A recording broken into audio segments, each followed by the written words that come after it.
இந்த லொடுக்கு கிளவி வாய வச்சுக்கிட்டு சும்மா இருக்காம ஒரு சின்ன பையனை போய்கிட்டு ஏறுடா இறங்குடா தாண்டான்னு உசுப்பேத்தி விட்டு அவன் மொத்தத்துக்கு அந்த புள்ளைய தள்ளிக்கிட்டு ஓடிட்டான்.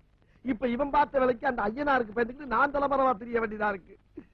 மறுவனாக்கு இனிமேல் வெளியே இந்த புதருக்குள்ளேயே குழிய தூண்டி சதாம் ஹுசேன் மாதிரி பதுங்கி இருப்பதை தவிர வெளியே நடமாட மாட்டானே. இங்க இருக்கீங்க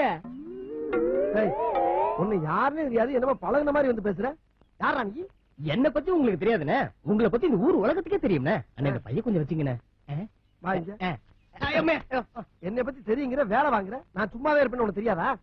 நீங்க சும்மாவே இருங்கண்ணே, இந்த பையன் மட்டும் இங்க இருக்கட்டும். கொஞ்ச நேரத்துல பெருமாள் என் ஃப்ரெண்டு ஒருத்தன் வருவேன், அவன் பணத்தை வச்சுட்டு இந்த பையன் எடுத்துட்டு போயிருவேன்.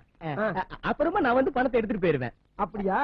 சரி, நான் எப்ப திரும்பணும் அப்பதான் பாத்துக்கிறேன். பரவாயில்லையா? அப்படியே ஆகட்டும், அப்படியே ஆகட்டும். வரேண்ணா. நம்ம என்ன வேலையா செய்ய போறோம்? சும்மா பார்க்க போறோம். இருக்கட்டும், அதுக்கு நம்மளுக்கு என்ன சம்பந்தம்? அண்ணே இவன் யாரா? அண்ணே அண்ணே நான் தானே பெருமாள். என்னடா அண்ணே எல்லாரும் சொன்னாரு இந்த பணத்தை வச்சுட்டு பை எடுத்துக்க சொன்னாரு. ஓ, அந்த பெருமாள் நீதானா? என்னண்ணே செக் பண்ணிக்க. உங்க மேல நம்பிக்கை இருக்குண்ணே.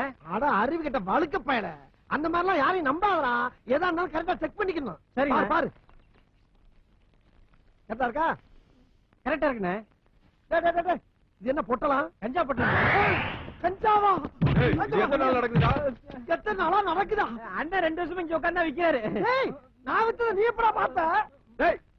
இவ்வளவு நாளா ஊருக்குள்ள சும்மா இருக்க சொல்லிட்டு கஞ்சா வித்துட்டு இருக்க.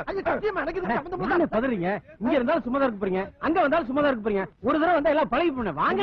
எந்த பிரச்சனைக்கு போகாம சும்மா